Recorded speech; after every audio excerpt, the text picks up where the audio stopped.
things that stuck out to you about their defense and how they were manipulating you guys? I don't know about manipulating us. I think that we had real opportunities in the first half.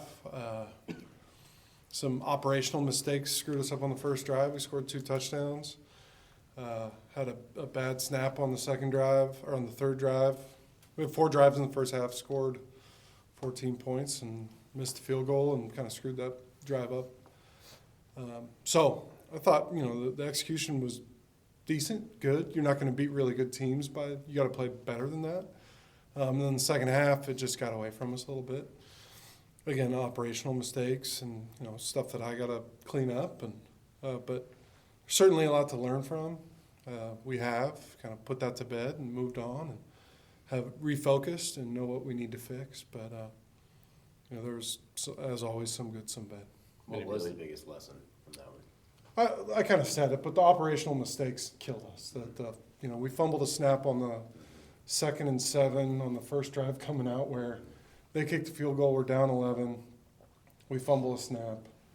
3rd and 7. We don't get enough yardage on it. Complete it, but not enough yardage. And 3 and out. Now you're down 18. So it changed quick, and we're not necessarily built like that where we like to stay ahead of the sticks and make it so we can do whatever we want. When you screw downs up, you don't get the opportunity to do that. So I think the operational stuff was really the biggest thing. So pre-snap penalties. There's a penalty on 4th and 1 where we're going for it, and that's on me. So I got to clean that up. But those are the things that I lay in bed at night frustrated about. But it wasn't a lack of effort. It's not a lack of talent. Where I reaffirmed to them in the first half against the top 10 team in the country, we belonged and we were right there. We probably could have scored 3 touchdowns. So we're good. We just need to clean it up.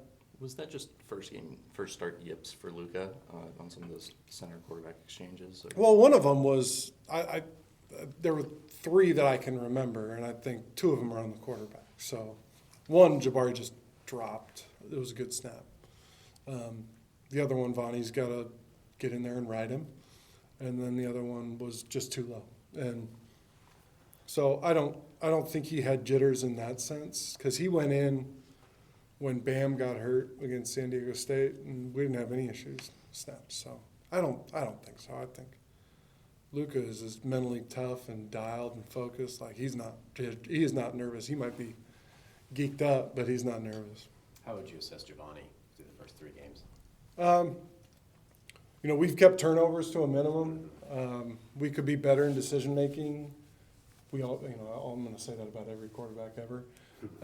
But he's given us a chance. There's certainly things we need to clean up if we're going to beat good teams.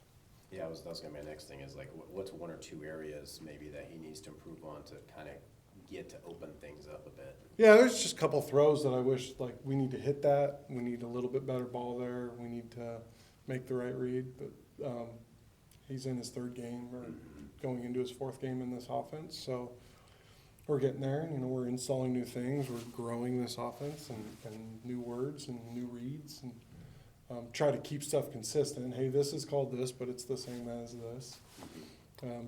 So I think he's getting more comfortable, but we just need him to play cleaner and cleaner as he plays more. Building What up. ways have you seen him grow? What's that? What ways have you seen him grow from the first snap? I think he's just more comfortable.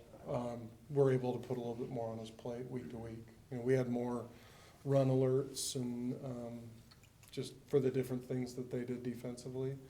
So he handled that well. I think he's just getting more comfortable, and we're able to give him more. I think we've probably thrown it a little more in each of the games, but need to continue to grow that. Coach Bray said yesterday in his press conference that it kind of came down to the fundamentals at the end of the game. He mentioned some defensive fundamentals, but on the offense, what are some fundamentals you guys are kind of going back to this week to make sure those mistakes don't happen this week? We just talk about the details. You take it for granted, but the snap is a very critical piece of every single play. The cadence and the volume at which we say the cadence is a very critical. So don't take those things for granted. I told the players this week, if you don't have time to do it right, then when are you going to have time to do it over? and they need to do it right the first time. Don't take those little things for granted, and that's just life, and that's maturing and growing up. But I think they're buying in and doing a good job. What does getting Darius back this week do for your passing game? Just another weapon that we can throw it to, a bigger body. I think our receivers have done a nice job. That we're getting consistency from that group, and they're catching it when we get it to them. But another playmaker that we can throw it to on the perimeter, and bigger body, bigger target. But I'm really happy with the way that group's playing. Walker's obviously had a pretty massive target share through the first 3 games. With getting Clemens back, do you see that kind of dropping off and getting more spread out a little bit, or continue to feed Trent? I know he's getting a lot of targets. It's not. I don't really. Those guys are all good players. I think it just happens. He's in the right place. He's really consistent, and the ball finds a way to those people. I think the more you try to dial it towards we got to get this guy the ball, the more challenging it is to get that guy that ball, because they'll start congregating towards him. You got to let the offense be the offense, and all those guys fit into it well. Purdue's played 2 games, blowouts both directions. Mhm. Does that make it a little harder to look at their tape? And in looking at the tape, what do you can you take out of those 2 games? Yeah, I think the first game is, they had their way, and then the second one, I thought it just got away from them. Which, those games can be like that sometimes. It's that thing cascaded quickly, but they're a way better team than what that score reflected, in my opinion.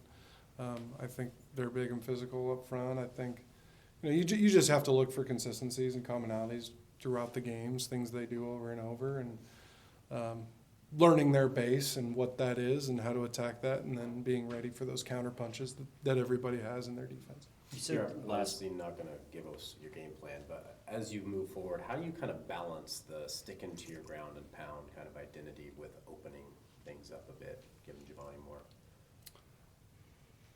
Yeah, just kind of let it happen naturally. I think, we'll grow it and get comfortable with him. He'll get comfortable. As we progress through things, there's going to be stuff that you put in for a game plan that you're going to run that week. And then there's going to be stuff, that you put in and you keep it in the pressure cooker for a little while. You keep it in the warmer and pull it out when you're ready to pull it out. So the offense, the terminology, it grows and grows and grows, and then you have access to more stuff. So I think it'll naturally open up a little bit. But I also think that you kind of have to lean into who you are and what you're good at. And I think you saw in the first half, if we can play clean operationally and do what we want to do, we belonged on the field with that football team. We ran for 100 and threw for 100 in the first half and scored 14 and probably should have scored, in my opinion, 21. There's a formula, but there's also, I would also agree that there's an aggressiveness that we want to find those situations where we can be aggressive. It's like a stick shift with these kids know nothing about, but you got to know when to just be cool in second and then put it into fifth. You got to know when to attack. Purdue's got one of the better safeties in the country playing on the back end of their defense. Just kind of how do you game plan for a guy like that? You know who they are. You respect all of them. It's the system. They play a very unique style of defense. So I think the system is more what we're focused on. They're all really good. They're all big, physical guys. So we're not to the point of, hey, we have to be aware of this number. They are, but it's more of learning the system right now, learning the base. How is it Last unique? question, guys. Yeah. You said last week you were trying to add more explosives, and I don't think the score sheet really represented that. Did you think the opportunities were there for it?